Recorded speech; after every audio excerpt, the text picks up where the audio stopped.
안녕하세요. 그리스도인 영성학교 운영하는 신목사입니다. 자, 오늘은 하나님의 축복을 얻으려면 당신의 모든 것을 걸어라 라는 제목으로 생각해 보도록 하겠습니다.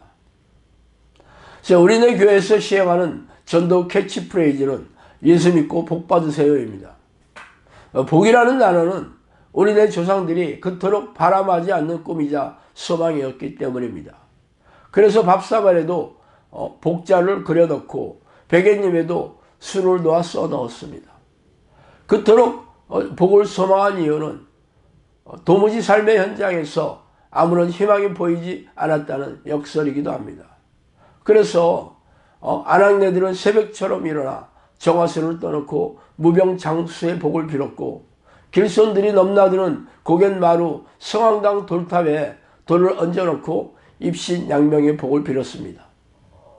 그래서 하나님이 복을 준다는 말에 사람들은 눈을 동그랗게 뜨고 너도 나도 교회 문턱을 찾아왔습니다. 그러나 실상은 성경에서 말하는 복은 우리네 조상들이 영원하던 그 축복은 아니었습니다. 성경에서 말하는 복은 영원히 잘 되는 복을 말합니다. 성경의 복을 촌철살인의 말씀으로 함축한 산상수훈에서의 예수님의 팔복을 살펴보세요. 이 땅에서 잘되고 성공하고 부자가 된다는 그 축복의 말씀은 한마디도 없습니다. 그렇다고 예수님이 이 땅에서 평안하고 형통한 삶에 관심이 없었다는 건 아닙니다.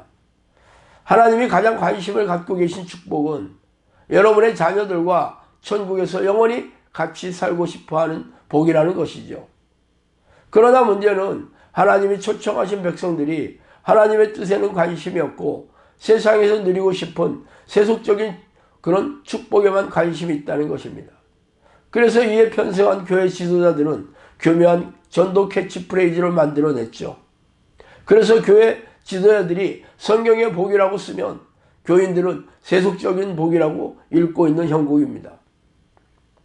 그렇다면 하나님께서 복의 근원으로 지목한 성경의 위인을 찾아서 도대체 이분은 어떻게 복의 공급원이 되었는지 살펴보도록 하겠습니다. 여호와께서 아브라함에게 이르시되 너는 너의 본토 친척 아비집을 떠나 내가 네게 지시할 땅으로 가라. 내가 너로 큰 민족을 이루고 네게 복을 주어 내 이름을 창대케 하리니 너는 복의 근원이 될지니라. 너를 축복하는 자에게는 내가 복을 내리고 너를 저주하는 자들에게는 내가 저주하리니 땅의 모든 족속이 너로 인하여 복을 얻을 것이니라 하시니라. 창세기 12장 1절에서 3절 말씀입니다. 여러분도 알다시피 믿음의 조상이자 복의 근원으로 일컬어지는 성경의 위인은 바로 아브라함입니다. 그렇다면 아브라함은 어떻게 이런 엄청난 축복을 누리는 인물이 되었을까요? 하나님이 아브라함에게 나타나 처음 하신 말씀이 바로 너는 너의 본토 친척 아비집을 떠나 내가 네게 지시할 땅으로 가라 입니다. 고향과 부모 곁을 떠나서 아무도 모르는 곳으로 가라는 명령이죠. 아브라함이 살던 시대는 치안이 확립되지 않은 그런 시족 사회였습니다. 그래서 자신과 가족의 생명과 재산을 지켜주던 울타리를 벗어난다는 생각은 목숨을 내어놓는 것이라 진배 없었습니다. 또한 그의 아버지 데라는 우상을 섬기던 사람으로 우상을 만드는 직업을 가지고 있었어요. 그런 그에게 나타난 하나님은 자신의 명령을 따르라고 했으니 그가 얼마나 고독한 그런 고민을 할 수밖에 없는 그런 지경에 빠졌으리라는 것을 어렵지 않게 알 수 있을 겁니다. 새로운 신을 섬긴다는 아들의 배교에 격분한 아버지의 불호령이 떨어졌을 것이며 어리석음과 무지함을 성토하는 가족들의 성화가 빗발쳤을 것입니다. 그러나 이에 대한 자세한 상황은 성경에 아무런 언급은 없죠. 어쨌든 그는 그 길로 이삿짐을 싸서 총총 걸음으로 떠나버렸습니다. 그 후로 평생 이웃 나라를 전전하면서 이웃의 왕과 국민들의 눈치를 보며 살다가 이 땅을 떠나갔죠. 이처럼 아브라함이 하나님을 섬긴다는 것은 자신과 가족들의 소중한 목숨과 평안하고 평탄한 삶을 걸어야 했던 힘겹고 고독한 결정이었습니다. 자, 그러나 내가 거기서 내 하나님 여호와를 찾게 되리니 만일 마음을 다하고 뜻을 다하여 그를 찾으면 만나리라. 신명기 4장 29절 말씀이죠. 또한 데살로니가 전서 5장 17, 18절에는 쉬지 말고 기도하라. 이것이 그리스도 예수 안에서 너희를 향하신 하나님의 뜻이니라 라고 얘기하고 있습니다. 또한 예수께서 제자들에게 이르시되 아무든지 나를 따르려거든 자기를 부인하고 자기 십자가를 지고 나를 쫓을 것이니라. 누구든지 제 목숨을 구원코자 하면 잃을 것이요 누구든지 나를 위하여 제 목숨을 잃으면 찾으리라. 마태복음 16장 24절 25절 말씀입니다. 이처럼 하나님이 가장 원하시는 것은 자녀들이 자신을 찾아와서 깊고 친밀한 교제의 삶을 사는 것입니다.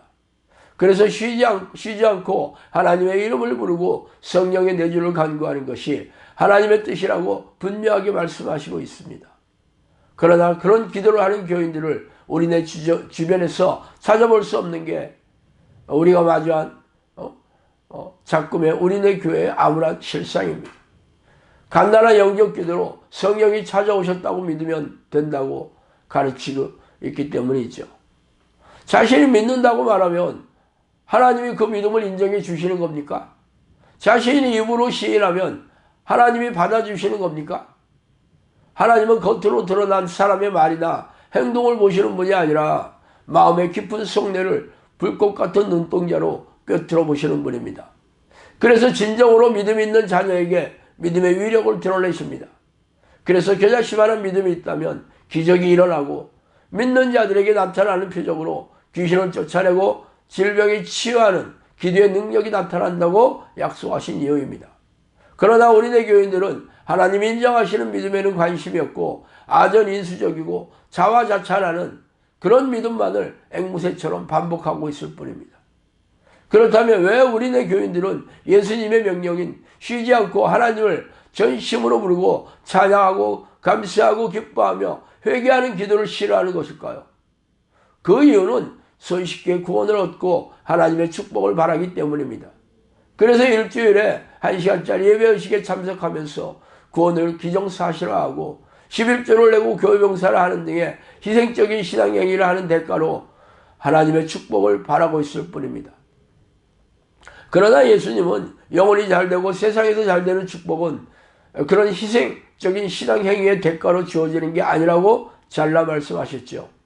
그런 축복을 얻으려면 자신의 소원과 계획과 목표를 버리고 하나님의 뜻을 준행하면서 치러야 하는 고난을 감수하는 그런 십자가를 지고 심지어 기꺼이 목숨까지 걸어야 한다고 말씀하고 계십니다.